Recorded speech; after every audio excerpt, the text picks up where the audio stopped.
Hey, everybody. Welcome to Couch Dimension, our video games podcast where a lawyer, software engineer, and gamer come together in an ethereal world of living room furniture to talk about games and gaming news. I'm America's premier legal mind and cryptid tiny big dude, joined as always by my co-hosts. Fellas, introduce yourselves. Hey, I'm Captain.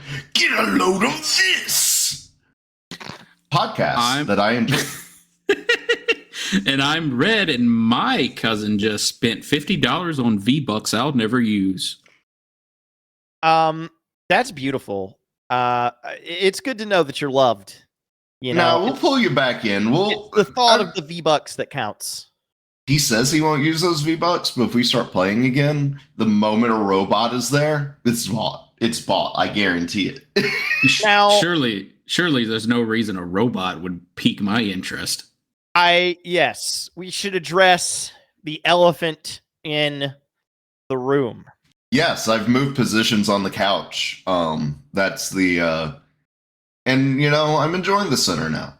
So exactly. I think we can move on. I know it's going to shock the audience that Captain has moved to the center of the couch.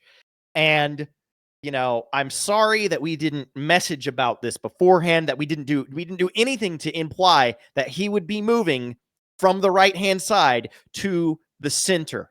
And if that is distressing to any of you, I would just like to take this opportunity to fully apologize. Oh, no.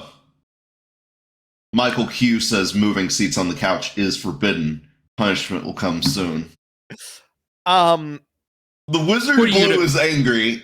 What are you going to do? Throw a pillow at me? Yeah, Wizard, what you going to do? You're too afraid to come into your own dimension. That's what I heard.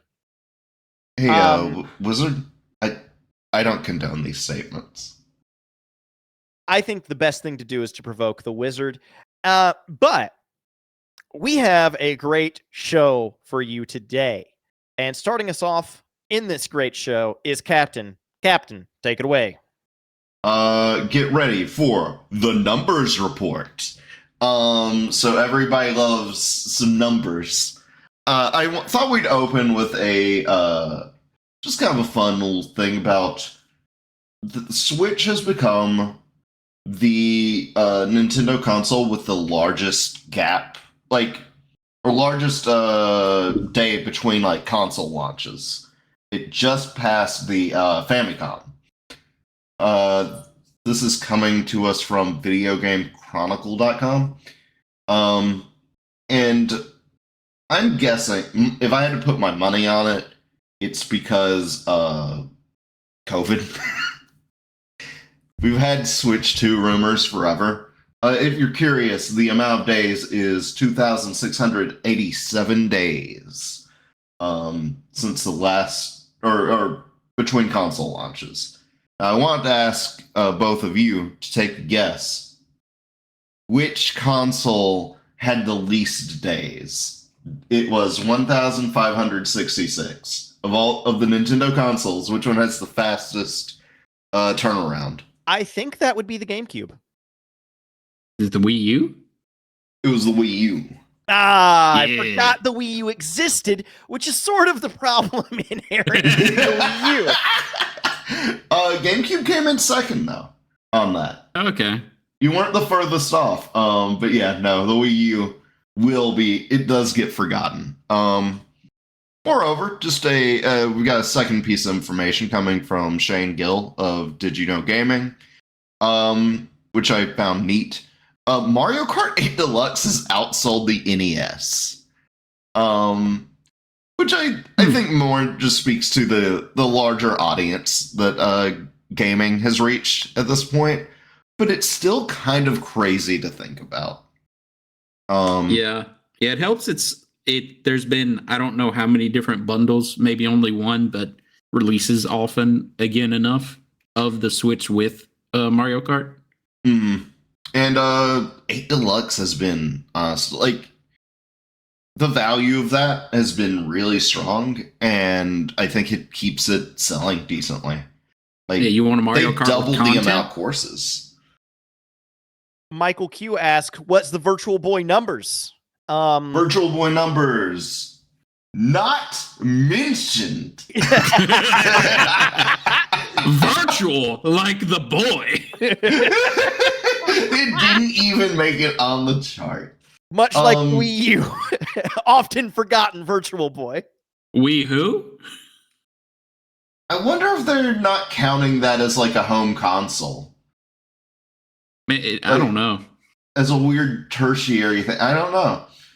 Interesting. Well, because I think that console list was only like main home console lines, right? Yeah, that's what I was thinking. The Virtual Boy is like sort of, if you want to put it in a category, it would go with like Rob, the NES robot, kind of. Yeah, or weird peripheral. I mean, it was its own thing, but I was gonna say categorize it as an act of terrorism against our eyes, but for those unfamiliar, I realize that like we're all talking about the Virtual Boy, like everyone knows what it is, despite the fact that like that's the whole thing about it.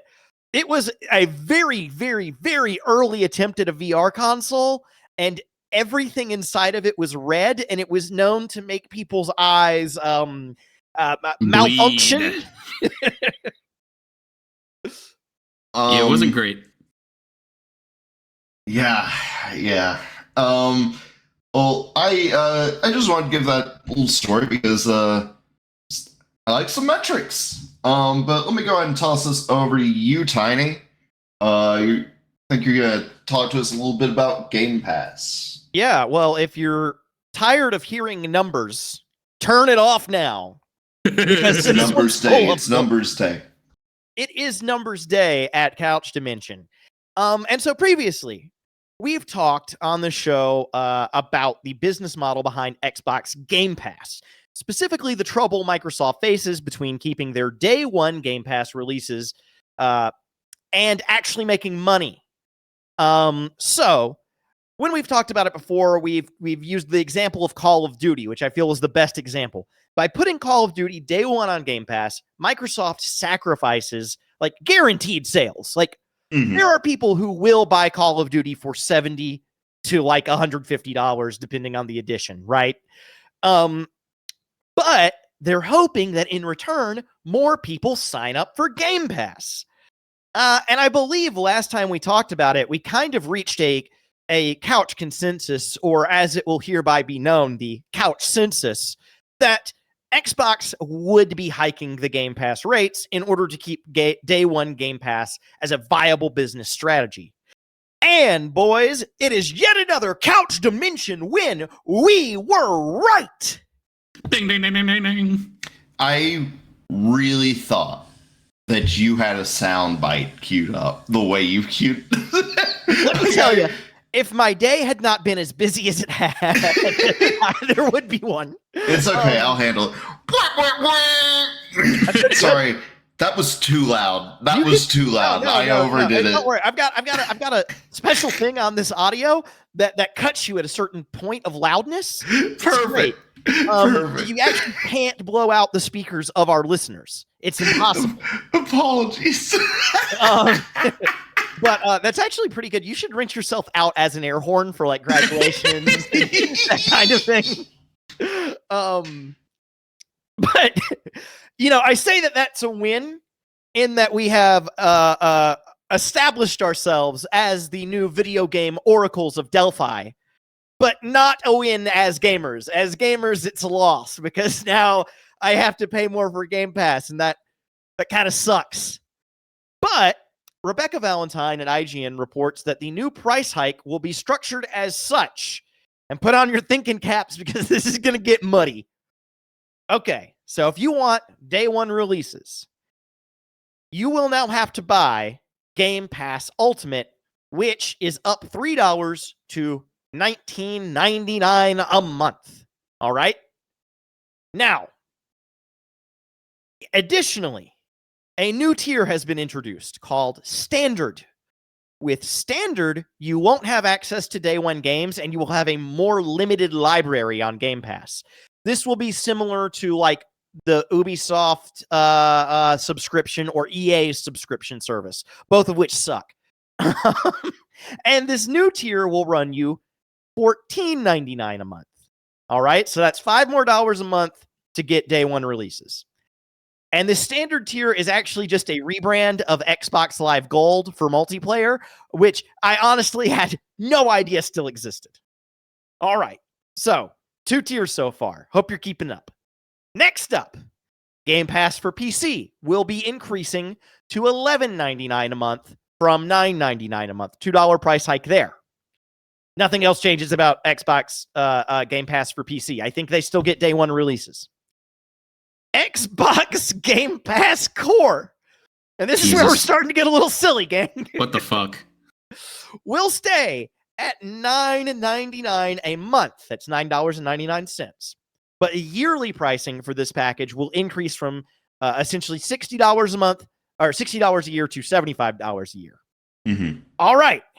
Now, finally, the last tier is the current what's called Game Pass for console. This will be going away. You will no longer be able to sign up for Game Pass for console. However, if you already have it, you will be grandfathered in at $11 a month and retain access to day one releases. All of these changes will be effective come September. So, I just listed off a bunch of bullshit. Are you boys confused? A little bit. I have had the benefit of seeing a chart they released that helps clarify it a little.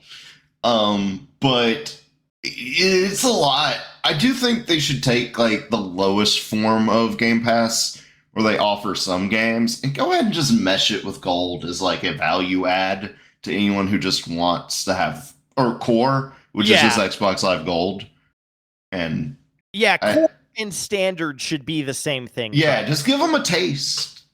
Yeah, too many of these words mean the same thing. Yes. I think that is a problem of like, it's a classic issue. And that is that like, there was no central planning here. It was just like one thing built on top of another thing, built on top of another thing. Many of you might have encountered this issue in Minecraft. And when you get that many like iterations building on top of each other and on top of each other, like it gets really muddy really fast, you know? Mm. Now, I will say I did some looking into the story myself, and there's a Kotaku article that didn't make a good point, which was that the PC Game Pass actually is still a pretty good deal on its own. If you're just playing on PC, it's pretty good. Well, like pricing wise. Let me hit you with this because I have another prediction, and I'm wondering if we can form another couch census around it. So, if you ask me to look into my crystal ball, I can tell you what I see happening here. Xbox is backing off day one access for every tier other than Ultimate. This is big picture, not right now. Right? This is where I think it's going. So only Ultimate in the future, I think, will have day one access. Additionally, I think Game Pass for PC will go the same way as console Game Pass and be phased out in the future. Yeah. Eventually, I think that Game Pass is going to be left with 2 or 3 tiers that will operate across console and PC instead of the current 5 options. And of course, I do believe that more price hikes will be in the future. I didn't know you had a crystal ball. Can I take a quick look? Yeah, go ahead. Oh, it's goatsy. Wait, is that red? Are you pondering his orb? Sorry, just go on. Well, I will say this about my orb is that it does reflect the viewer's intent, and I'll leave it at that. So, my position on price hikes is also backed by the IGN article, in which multiple marketing analysts sort of predicted that the price hikes are inevitable. So the Venus flytrap that is an alluring subscription model begins to close on us once again, as they are wont to do. Do y'all think Game Pass is still the best deal in video games? And Red, as the only homeowner in the group, between Game Pass, Netflix, Hulu, Amazon Prime, Amazon Video, Paramount Plus, Disney Plus, Spotify, Max, Stars, Showtime, Peacock, and PlayStation Plus, will you be taking out a second mortgage on your house? I think, I don't know. It's, there's a lot of things out there, and there's too many subscription services, and I don't like it, but I don't know what to do about it because I'm just a measly little consumer, and it's scary. I agree wholeheartedly. Yeah, the best deal in gaming thing is, I don't know, it's kind of it's trickier to pin down. It was a lot easier for me to just tell people, no, you should check it out. It's really good. Now it's the cost is getting more prohibitive, so Yeah, the value proposition is falling off a little bit because a lot of the games that it was nice to have on Game Pass, I'm starting to also own on Steam because I have Game Pass on PC. And something that wasn't very clear to me is, was the Game Pass PC price not grandfathering in? No, the Game Pass PC price got bumped by $2. Yeah, fuck off. Went fuck off, Microsoft. I think, or maybe $1. I think it went from $9.99 to $11.99. Yeah, $2. Fuck off, Microsoft. Yeah, and I know a lot of you are listening right now, and you're thinking, "What kind of broke bitch are you that you can't afford a $5 a month bump?" Well, I listed about 10 subscription services there a minute ago when I was doing that bit. And assuming that each of those subscription services cost, say, $15 a month, which is already not true because Game Pass is more expensive. That's $150 a month I'm spending on entertainment because everyone's prices are slowly going up and up. I mean, it's way more than that if you actually look at the real numbers. I was just too lazy to do that. But I encourage you to go do it on your own if you would like. Even as a conservative estimate, I mean, that's over $100 a month is over $1,000 a year. Yes.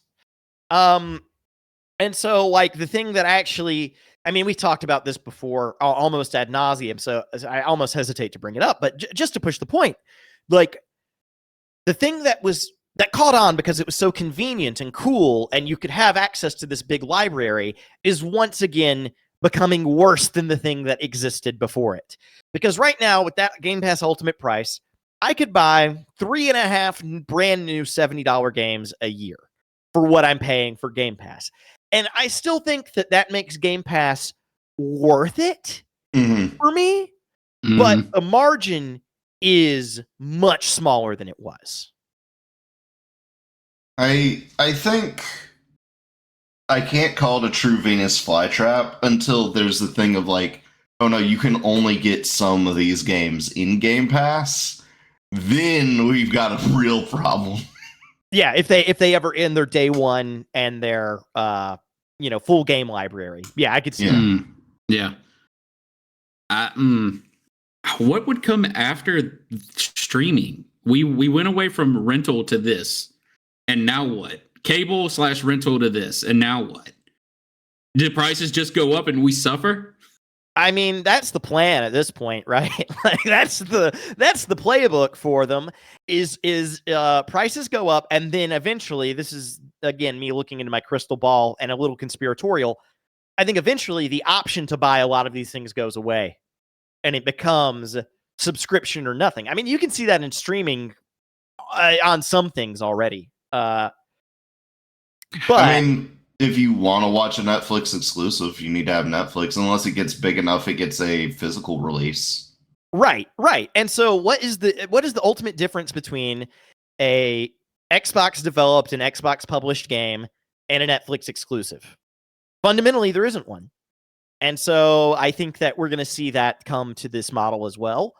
And yeah, I mean, you can always say well, people will get fed up with it. And trust me, I'm not a Microsoft fanboy. I'm actually really pissed off at them today.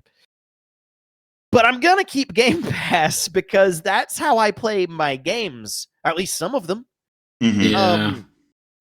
And so it's tough because it's if everyone canceled their Game Pass subscriptions, maybe they would do something. But it's just like when Netflix did the geo-locking on the accounts, right? They knew that they were not going to lose enough members for that to matter. So things are going to get incrementally shittier. We are the frog boiling in the pot, to use that analogy. A degree a month is what it feels like.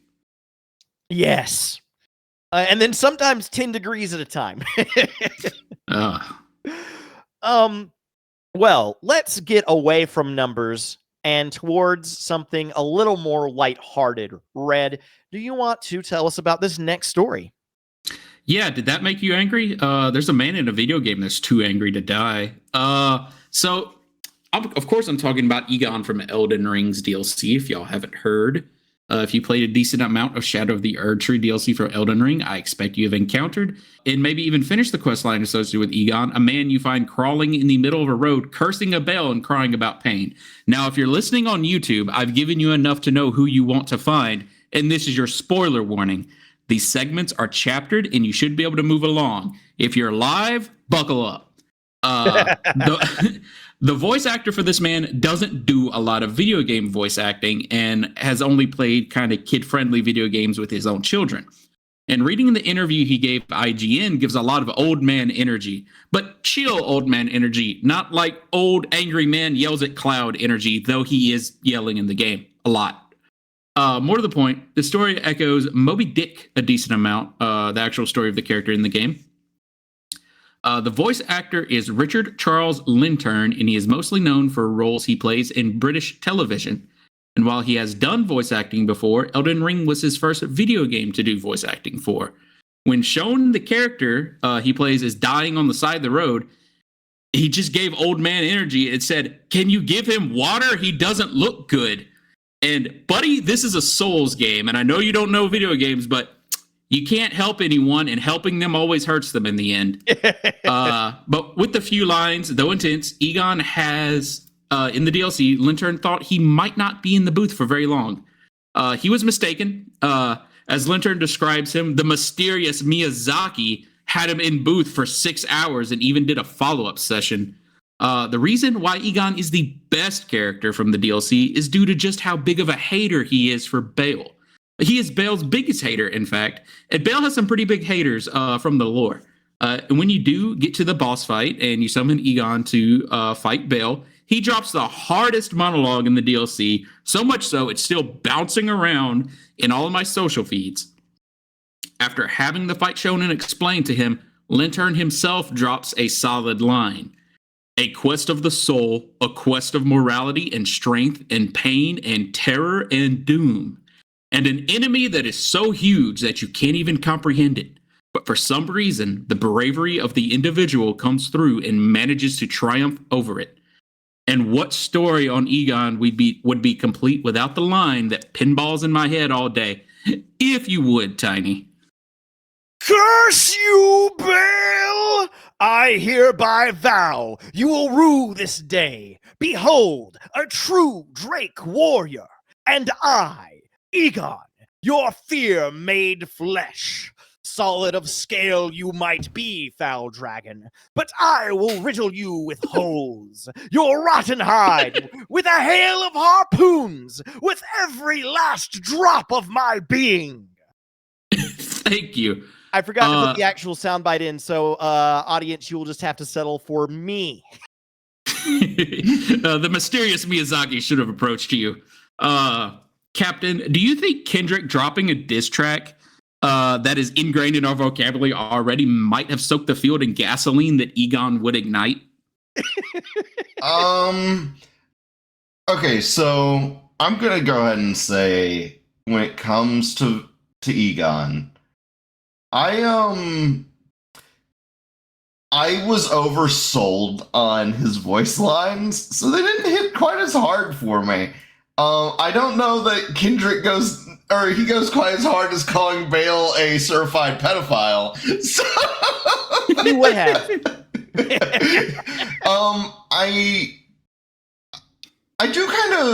I do consider the narrative take a lot of people have on Igon and how much we should be seeing his pursuit of Bayle as like the correct move, given that he is based on Ahab, and his pursuit of Bayle has cost him quite a lot in the game. He's not doing great. Yeah, when you actually look at Bayle, You know, on a checklist, Bayle would fail a checklist, but he's still an Elden Ring boss, so he's gonna fuck you up. You know, I really enjoyed reading, because I also read that interview with the voice actor from, I think it was IGN that had that. Yeah, correct. And I really enjoyed, you know, you talk about his old man energy, and there's a little bit of that, but I really like how he was not dismissive of the medium. Like, he really brought the emotion and the knowledge of theater, and he was pretty like ready to apply it to this other medium and see it as art, and not just like, I did this weird silly thing. You know what I mean? I thought that was really cool of him.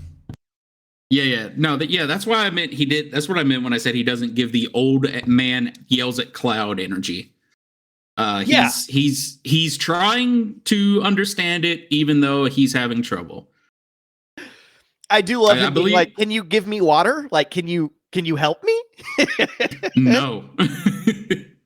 I do believe there was a bit in there where he was recording the line for when you beat Bayle, and then immediately after he was to record the line for if you die to Bayle, or if Igon dies while fighting Bayle before you defeat Bayle. And he looked up at Miyazaki and said, I think there's an error in the script. I win here, then lose here. And they had to explain to him that you can win or lose in a game.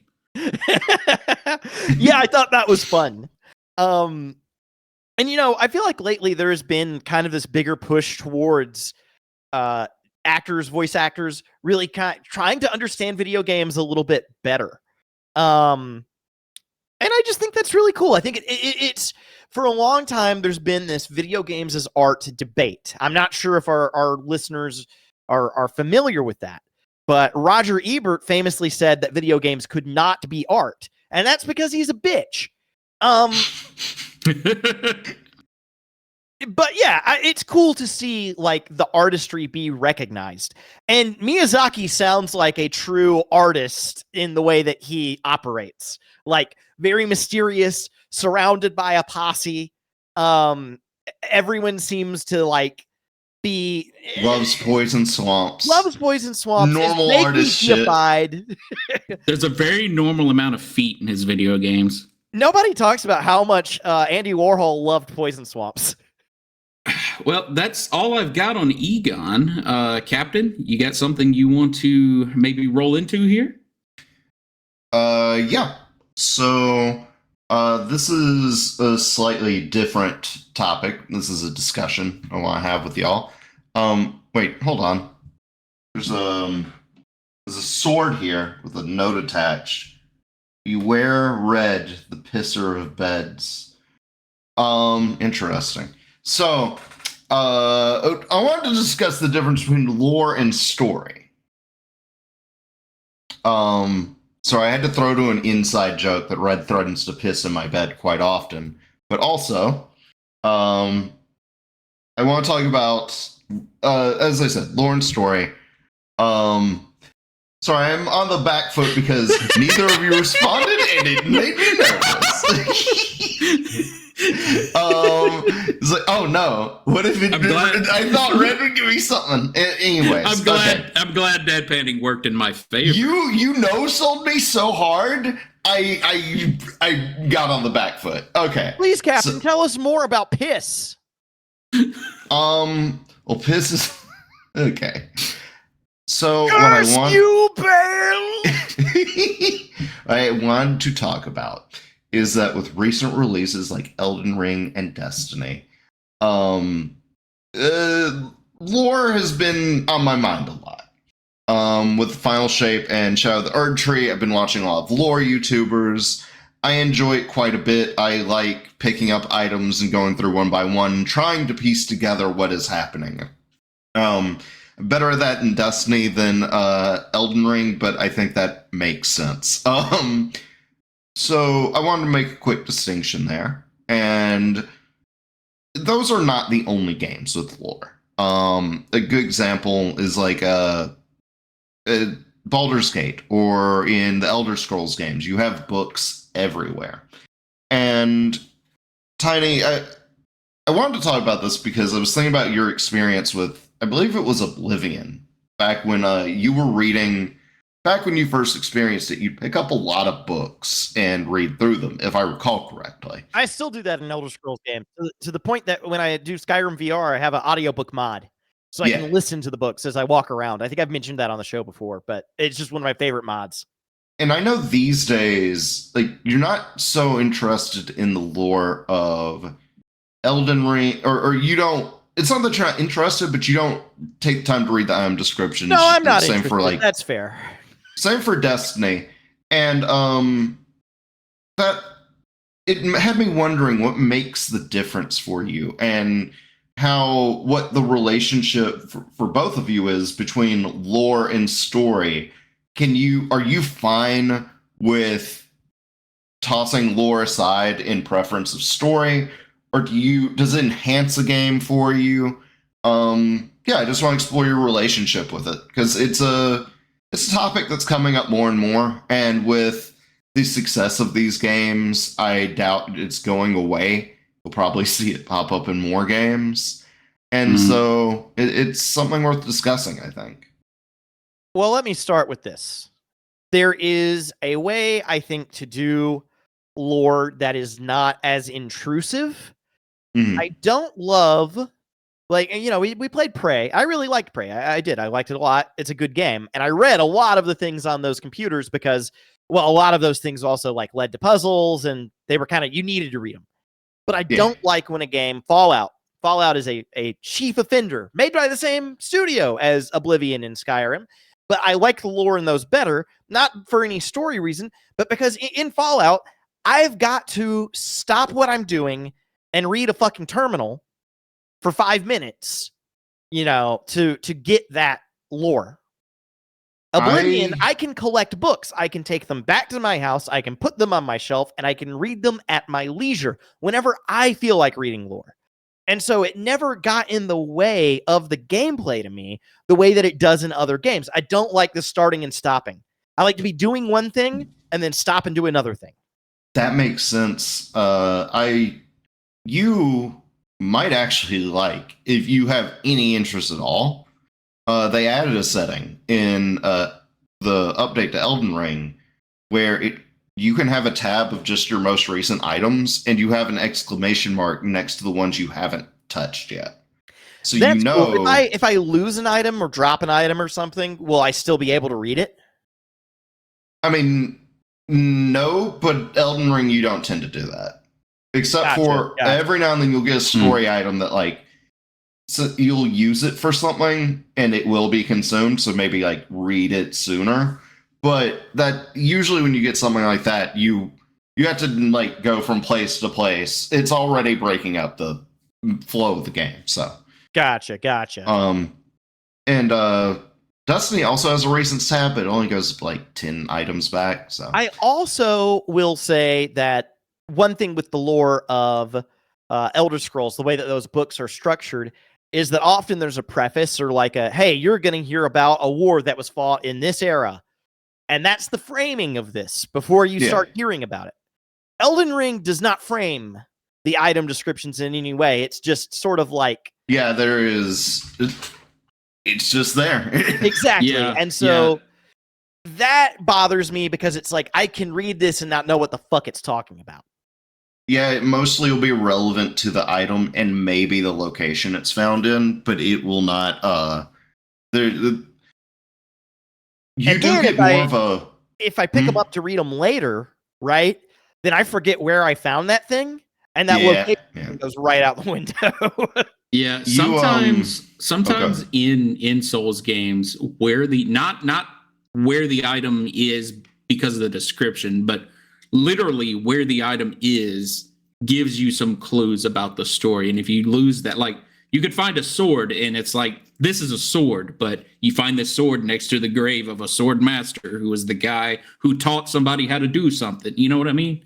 Yeah. So it could be somewhat important literally where it is, but it may not be conveyed in the description.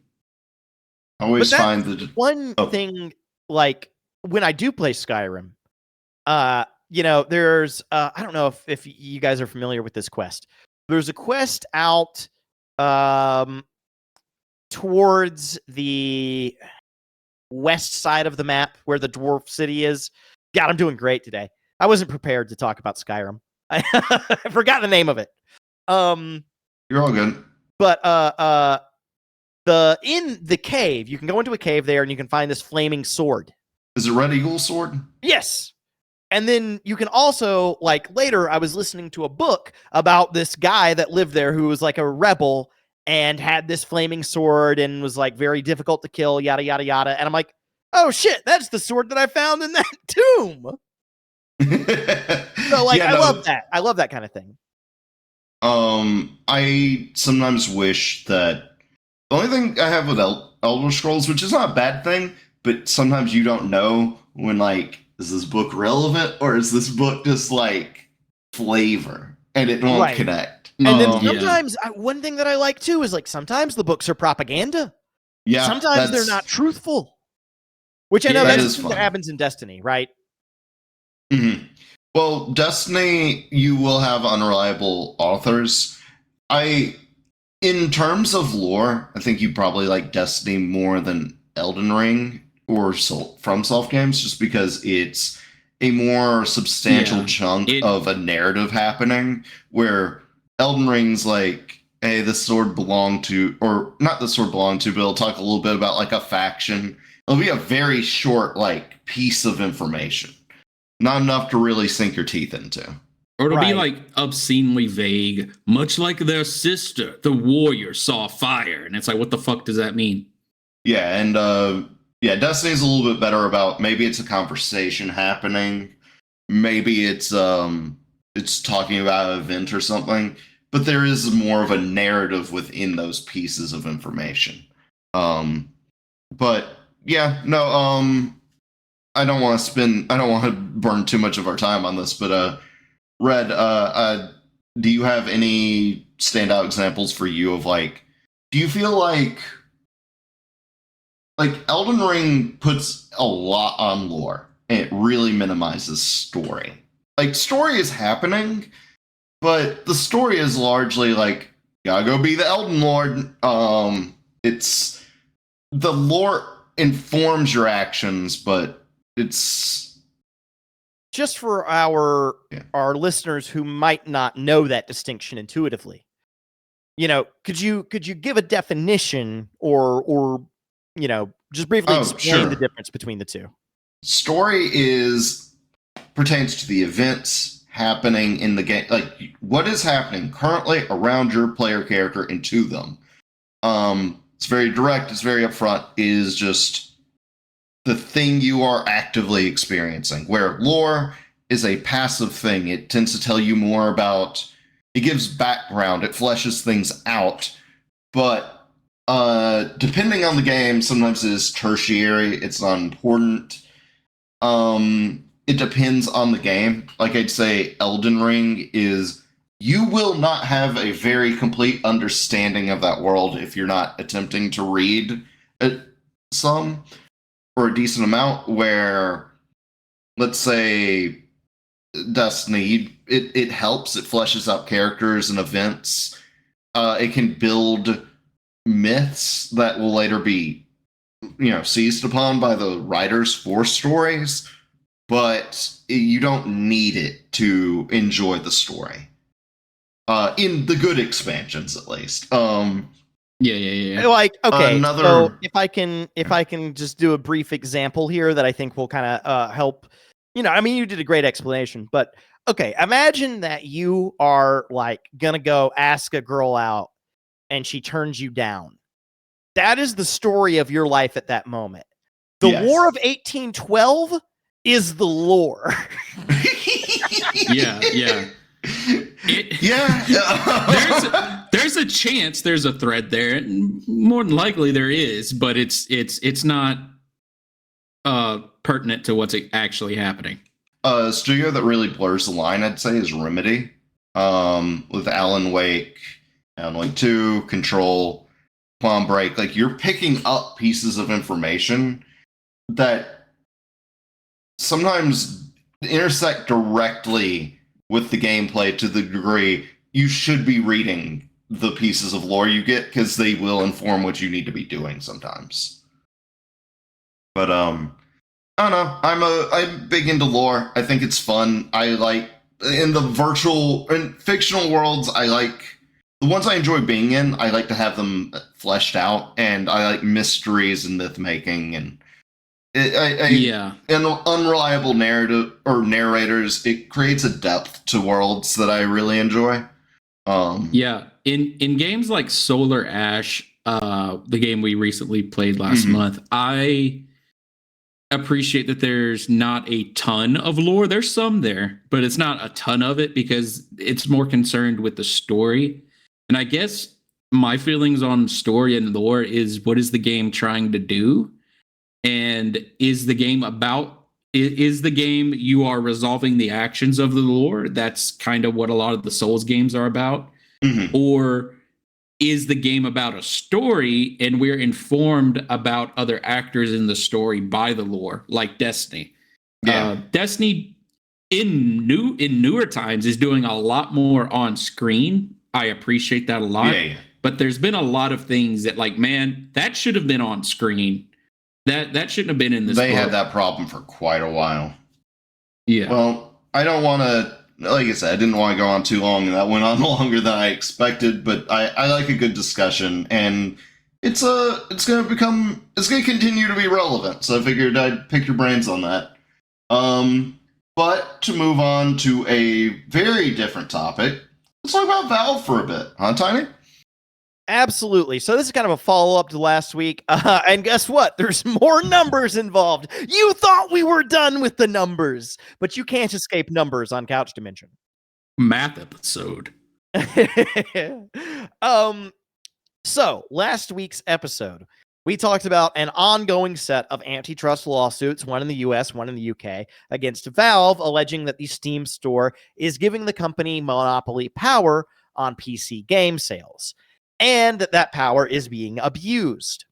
Well, documents have come out in the Wolfire case, which is the US case, and I don't know if that's Wolfire or Wolfire, because they didn't put another F in, so it's kind of hard to tell, but we'll go with Wolfire. It sounds cooler.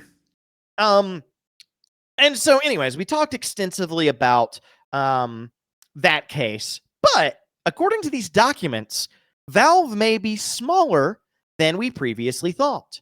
According to the filings, Valve had about 336 employees in the year 2021, and only 76 of those worked on the Steam side of things rather than the game dev side of things.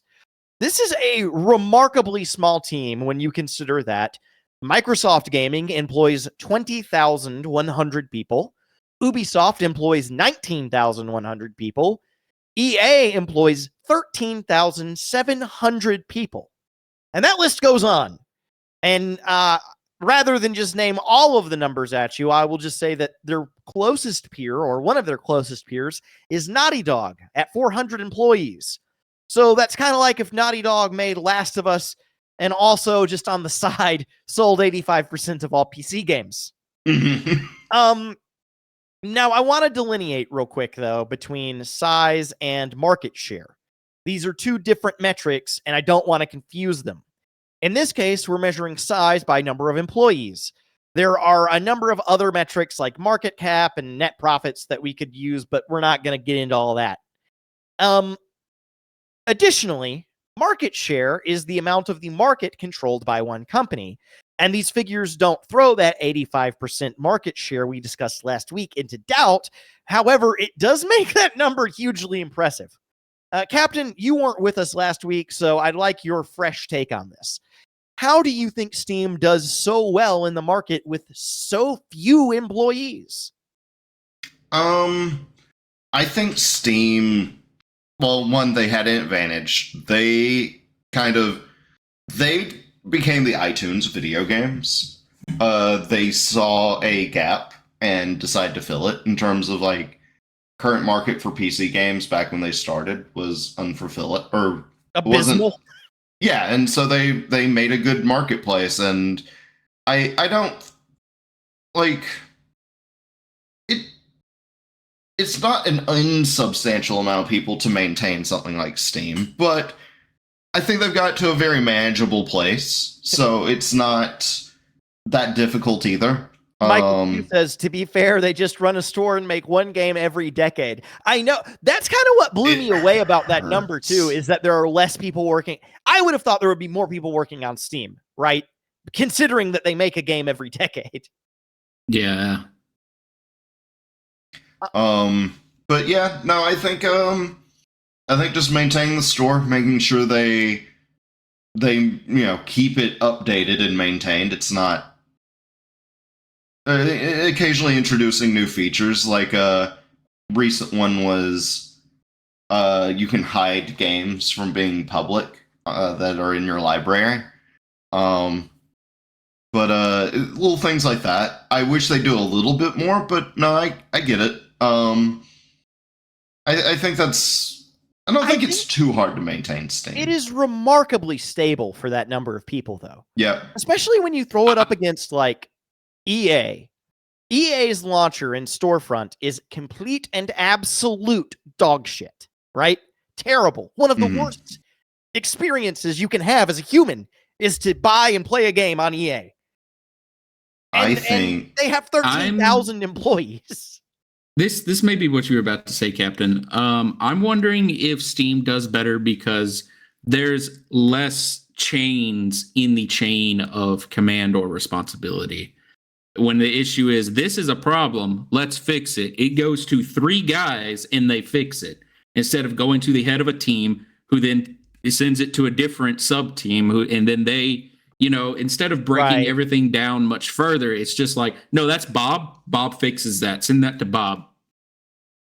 I suspect what it is. It's a mixed bag of, one, Steam's been around a long time. They've had a lot of time to iron out these problems. But moreover, I think a lot of people get into the digital storefront game thinking, like, when I say it's probably easy enough to maintain, I just mean, like, it's well built enough and in such a state that, like, they're not putting out fires all the time. That's not to say it's easy to make a digital storefront. And I think a lot of companies try to throw their hat in the ring with thinking it's going to be much easier than it is, and they don't give those teams enough support, and they create very flawed software that needs to go live a lot sooner than it should be. And I think that's where a lot of the problem comes in, is that with Steam and with Valve, I think Steam just probably had a bigger group dedicated to making it. Partially because when they started, they're trying to make a new thing. Right. Now it's other people looking at them saying, yeah, that's easy, and trying it without nearly as much of a concerted effort behind it. That makes sense. That's my guess, at the very least. So, and now that the Wolfire case is like, they're getting to the end of discovery, so we'll likely see some more details about how Steam works, and we'll keep you updated on those if they're interesting. I won't bore you if they're not, or at least I'll try not to. But yeah, that is the last of the numbers for today. I think we're clear of numbers now, everyone, so you can come out of the shelters. 8, 16, 5, 4, 10. Oh, God. Quit it. You're scaring me. But to go kind of in line with that conversation we had about lore and story, we're going to talk about the story of a very specific game, Tears of the Kingdom. Red, you've got more on this. Yes. So a YouTuber who pops up, drops a video once a year and disappears, and they only have 5 videos on their YouTube channel. But their name is Skitty Bitty, and they recently released a video about their kind of narrative breakdown of Tears of the Kingdom and why they don't like it. And it's a very long video, and like I said, it's about their issues with Tears of the Kingdom. And we do not have the time or structure to address the whole video here. But one thing I think we can talk about is the narrative of the game. Much like Breath of the Wild, most of the story in the game is portrayed by cutscenes you find in the open world, and those cutscenes narratively take place in the past. Their main contention is that the Tears of the Kingdom cutscenes are far more narratively tied together in a normal sequence of events, while the Breath of the Wild ones, for the most part, are not. And I do think that is true. However, I do not think that is as bad of a weakness as she believes. And if I didn't explain myself well enough there, the reason why that would be a weakness is that in Tears of the Kingdom and Breath of the Wild, you do not find these memories in a specific order. You do not have to. You can find them however you find them because it's an open world game. So, but I do not think it's as bad as a weakness she believes. And I could be a bit of a special case. I read many book series out of order while in public school because if you didn't rent it from the library when it was there, you might not have gotten a shot at it for another few months. We got Animorphs 2, 7, 15, and 35. I read the Harry Potter books out of order. I think I started with 3. But what I mean is I'm well acquainted with the idea of wondering what happened before based on what's happening now. And the example that she gives is that you can witness a character death in the cutscenes of Tears of the Kingdom before you ever have a grasp on who that character is or why Ganondorf is making that goofy face. Further, if you do witness all cutscenes and then you also get the Master Sword, you're aware of the fate of Zelda and that the Zelda you keep almost running into in the open world present day is not her, but an evil apparition casted by Ganondorf. And you can learn this before you ever do a single dungeon, before you ever really encounter the evil Zeldas, and everyone in the game will wonder, was that the real Zelda? And Link will never say, no. Captain, you're the resident lore diver here, as we've established. And while I do not know how critical you've thought about Tears of the Kingdom, does the story hold these downfalls to you? I'm largely happy with Tears of the Kingdom's story. It's, I think, look, the narrative is messier at times, and I'd say it's telling a different type of story in some respects. In Breath of the Wild, while there is a certain amount of like, how did you get to the state you were in? A lot of things can largely be assumed. It's not that difficult to piece together, like, you've probably been critically wounded in some way. Or, I think it might tell you as much.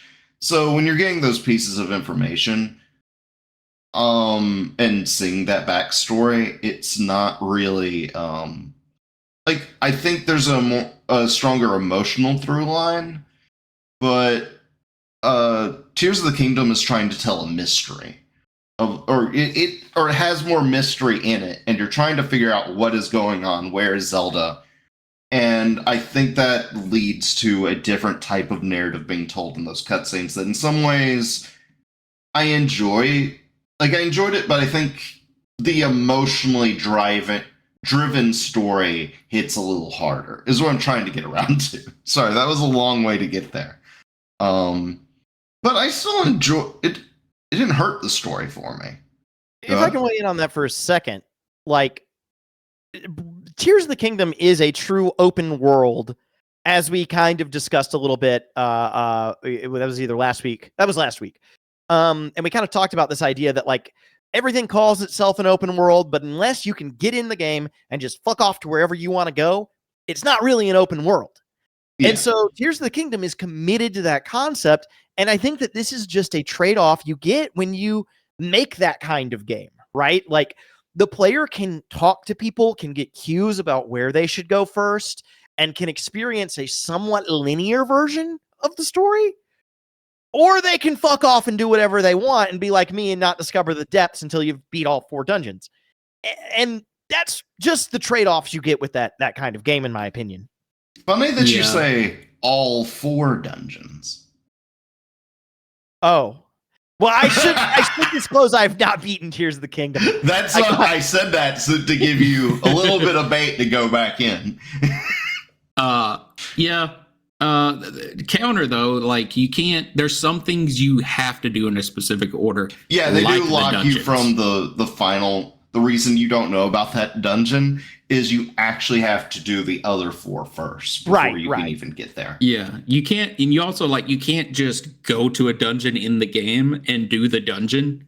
it's not open world in that sense. You still have to go to the area that dungeon's in and do that area's story to ultimately get to the dungeon. I don't think that's a weakness, but it's not as open as open could be. Yeah, I mean, I think that still to me counts as like you basically you can do the story in whatever order you want, right? You can start wherever you want to start, and you can't progression skip like you could in Breath of the Wild, I guess, to straight to the final boss. Oh, you can. No, you can. Okay. Well then, You yeah. can still do that. I don't think all content has to be available. No, not all content has to be gate for it to count, right? And I think part of you bringing up that you can go straight to the end of the game when you get free reign. There's some things that happen if you go there. You don't get a bad end to the game. You get the same ending as if you did everything in the game. And that is, in my opinion, that is a narrative weak point. Like, you don't get a bad ending. Like, I wonder where Zelda went, and you look up and see dragons flying through the sky. Okay, but that is a lot of work to put into a cutscene that 3 people are going to see. Yeah, no. I don't know if it should have a...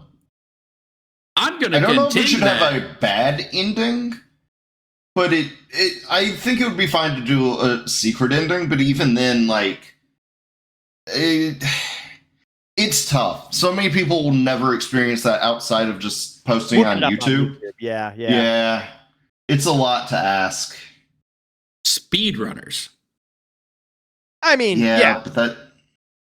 But like, are you going to devote that much time and energy and resources to speedrunners specifically, like just to that community? I don't know. I feel like it's a cool idea, and don't get me wrong, it would be cool if they had like a secret ending or some Easter eggs or something. But like, I see why in the production schedule of the game, you're like not really gonna throw too much at that. But to get back to the main complaint, like, and this is partially because I like lore and stuff, and I enjoy Elden Ring and FromSoft games, like, or the way they tell their narratives.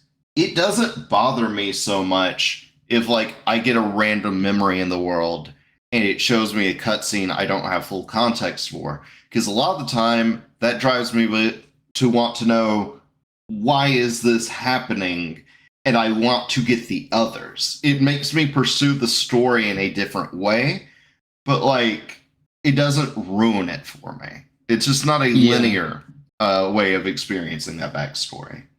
I had a very similar point when I was talking with Red January, who I think is streaming Shadow of the Erd Tree right now. Check them out after you finish this.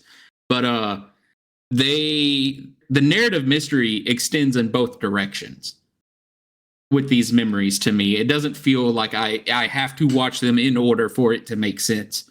Oh, this person died. Why'd they kill him? Let me find some more. But also they died and they took the secret stone, Demon King, from them, and they like, what is that about? What does that thing do? I don't know. But I'm not sure I have the same issues that Skitty Bitty has with the story, and maybe I'm being too hand wavy with it's a Nintendo game, and the notion that generally they will just execute ideas they like at the cost of story or lore when examined closer. I do think her points are, like, largely correct, and they're usually enough that when you watch the video, you'll agree with her, but I just don't feel as upset by it as she is. And for me, I was very happy just to get more Zelda, more dungeon-like dungeons, and to get to play new events in the version of Hyrule Breath of the Wild created.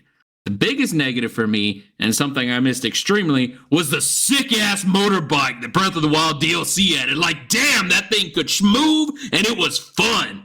But she's fully correct about Secret Stone's Demon King. But you get the exact same story told at the end of each dungeon, where they tell you about the secret stones in the Demon King, and Link has just a different buddy present. I mean, there could have been some narrative difference there. I do recommend that if you can, set aside the 3.5 hours it would take to watch the video and listen to all of her complaints. I believe she's generally correct about everything, but I just don't, like I said, I don't feel as strongly as she does.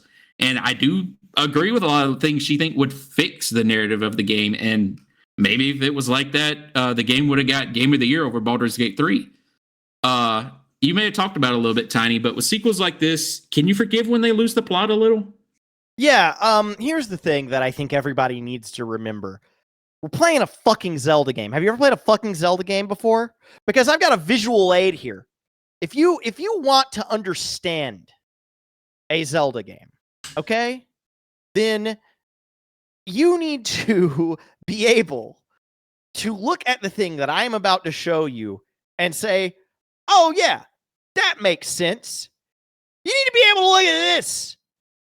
It flashed. But instead, there it is.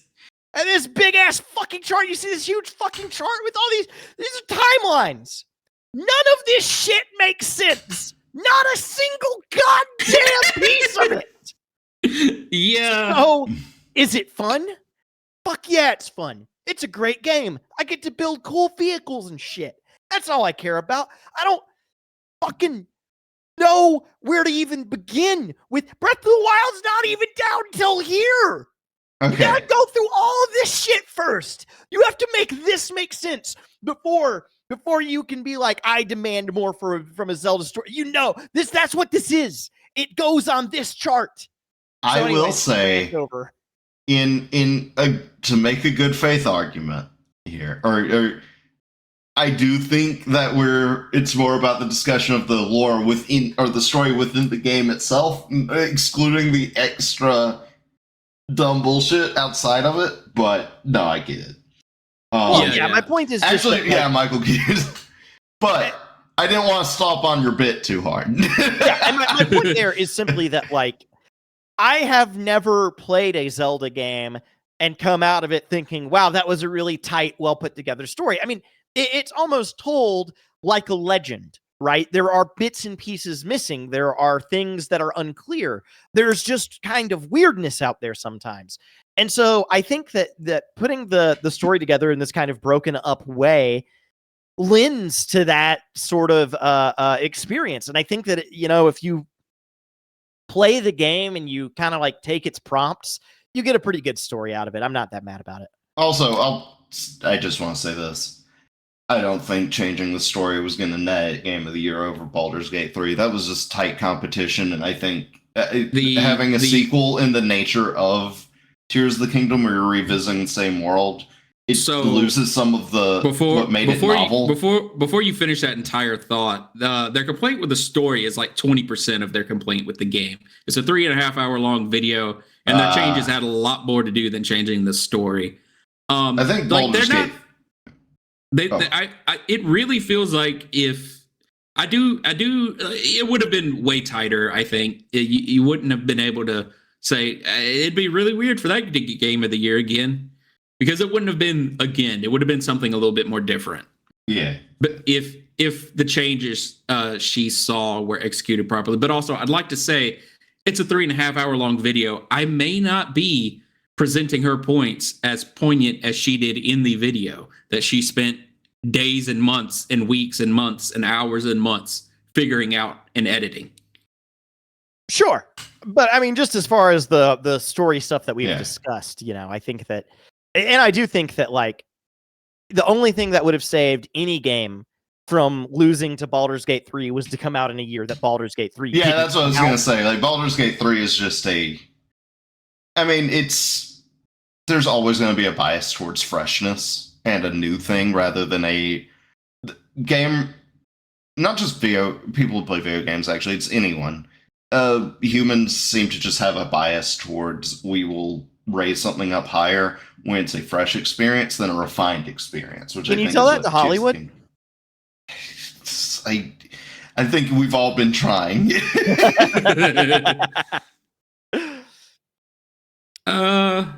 you have something else for us, Tiny? I do, but it's a bummer. Do we want to do a bummer, or do we want to just end on a happy note? I really think about putting this at the end of the show and how pissed off it was going to make me and potentially the audience. Yeah, the last words are, I'm just pissed off. Huh. Maybe. How about we call an audible? Because I think it's still relevant for next week. Okay, sure. And we just briefly touch on some stuff we've been playing. Yeah, just everybody be ready to be pissed off next week. Oh, yeah. Microsoft are bastards. I'll leave it at that. There's the tease. I'll tell you that the entry you've got in the show notes is making me think of an answer I gave in Jackbox recently.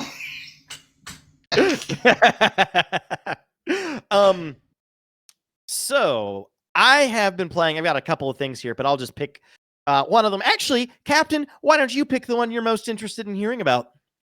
Ooh. You know what? One of those I'm so close to actually streaming. Okay, try to not give too many spoilers. This is tough. Half-Life Alyx. Give me Half-Life Alyx. Give me Half-Life Alyx. Yes. So I want to know about both real bad, but at least the other one you will tell me about in private. So probably my favorite thing that I've picked up recently. Just this last Sunday, I found myself finally with a little free time, and I thought, why not boot up the old VR headset? I claim to be a VR enthusiast, and I haven't played VR in months. So I was like, well, I'm going to play Half-Life Alyx finally. Because I don't know why I've been putting it off. I was just intimidated by it, to be honest. No, I've done the same exact thing. Actually, funny enough, I also picked up the VR headset this last week, though it's not in what I'm going to talk about, because I touched on it a little bit.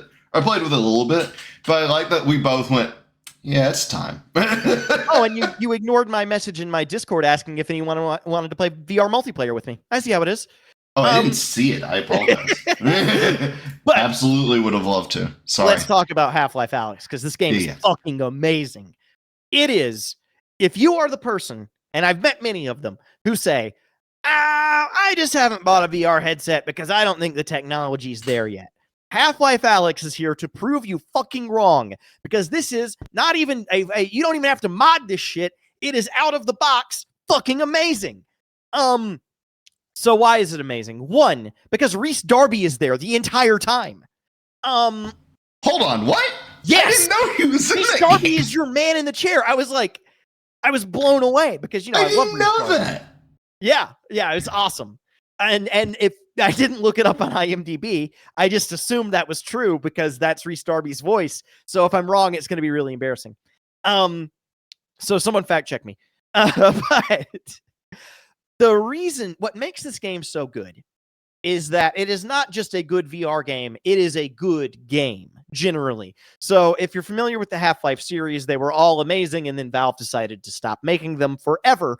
And Half-Life Alyx is a prequel that happens, I think, 2 years prior to the final events of Half-Life 2 Episode 2. It is a fantastic story. Playing as a character in Half-Life that can talk is fun. I'll say that because Gordon was always stone silent. The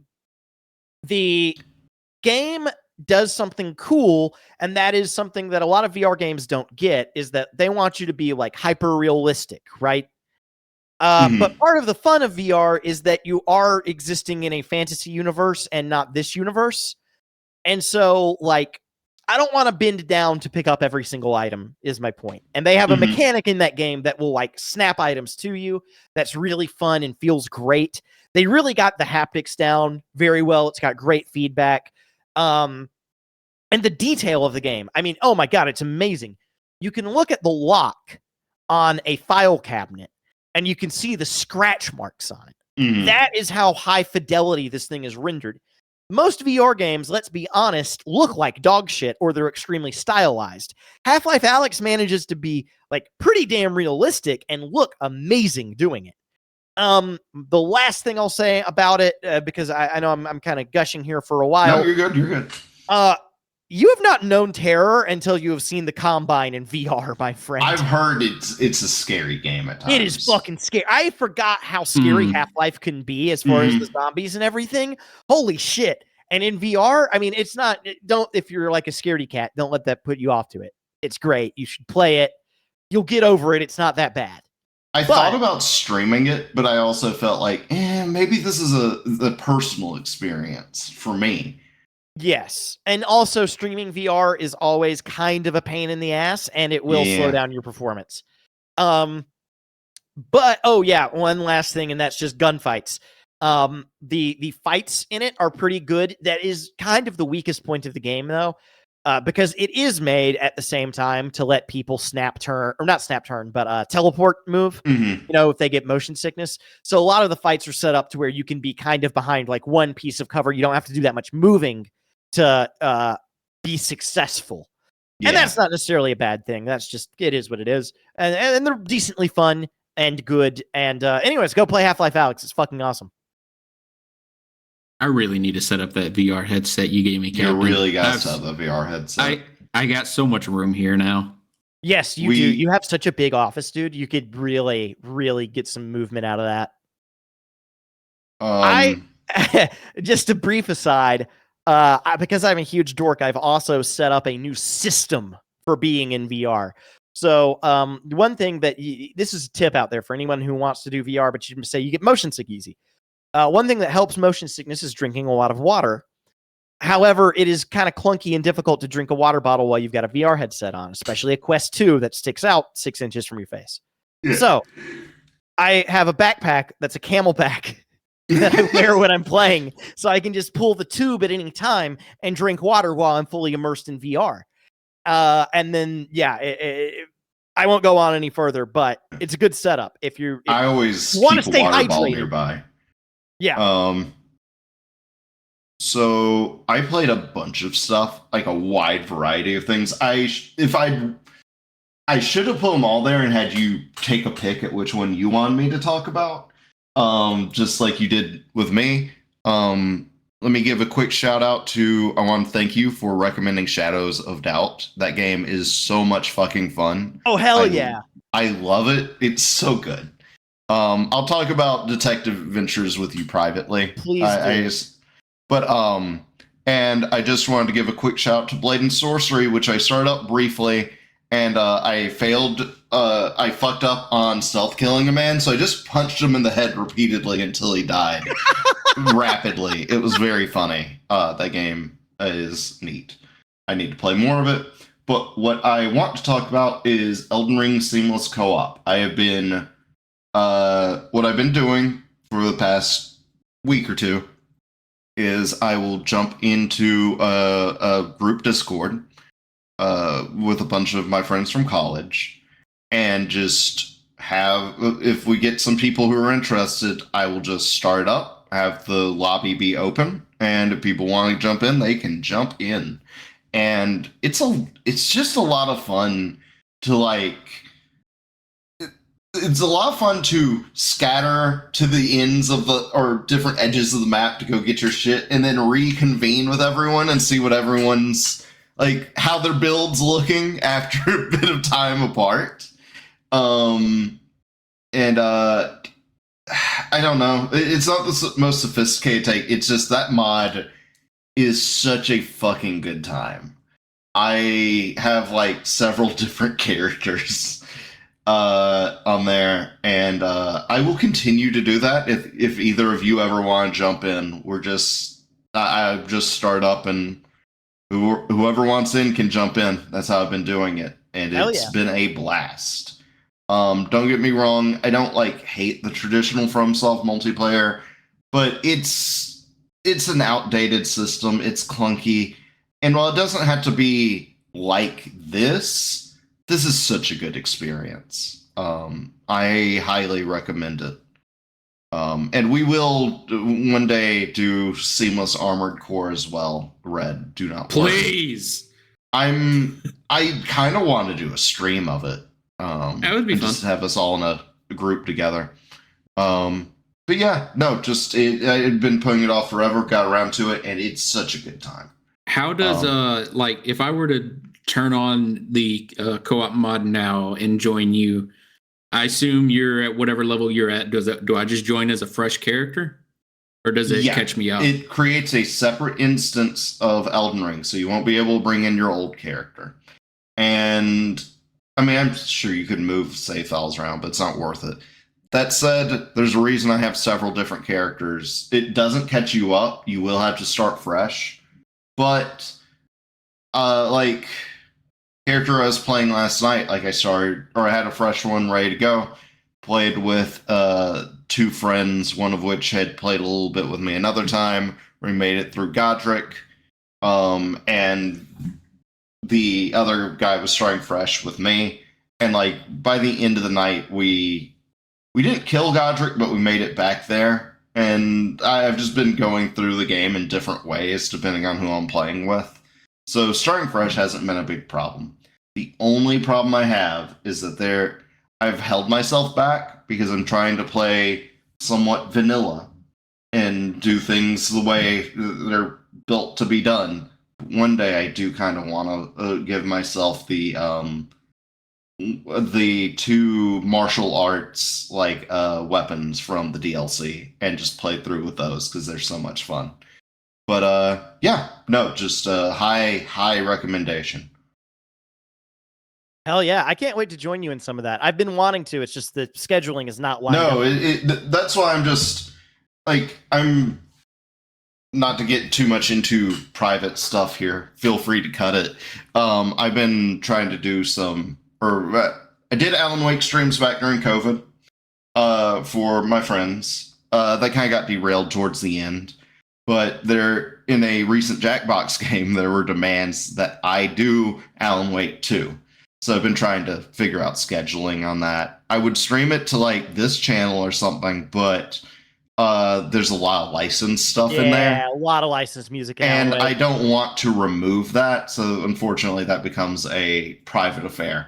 But you heard that, audience. Get fucked. You're not invited to the Alan Wake. I am actually looking to perhaps start doing I've just been doing random streams because laid off. So while I'm looking for work, it's just something to do every night. Whoever jumps in. I said on Twitter when I first started playing it that I would be streaming Shadows of Doubt, and unfortunately I've gotten sick in that time. I just haven't felt very much up to anything. I was streaming that to friends, and the only problem you'll find is when you start hitting a dead end, you're anxious to try to find some clue. Well, that's why I think maybe you and I, both having played it now, we should do a co-stream. I mean, Red, you're welcome to join as well. And then we can help do some lead gen and stuff ourselves, and be like, oh, maybe we should go try this. And that should hopefully stop some of that slowdown. I like to try to get people engaged of no, we're going to co-steer this drive. We're going to work together to steer this detective. Yeah, absolutely. It's just a really good, it's been a fun time. Going to continue doing that. I'm probably going to do Alan Wake stuff. Well, I'm going to end up doing Control, I think, Wednesday if the right people show up, because a game like that, especially when you're not doing a big stream, and it's okay, I'm doing this for a select group of people, so I need that audience to be present. Yeah, so actually it's the whole thing. Well, that's our show. Thanks, everybody, for listening. For those listening live, go ahead and hit that follow button on Twitch. And for those that want to be listening live, you can catch Couch Dimension every Tuesday at 5:15 p.m. CDT. Captain, where can fans find our edited replays? They can find edited replays at...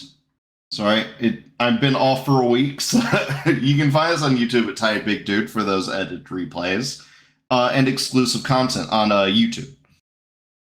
If you're listening and do enjoy what you heard, please give us a like and subscribe. If you would like to, ring that bell for the notification so you know when we post new content.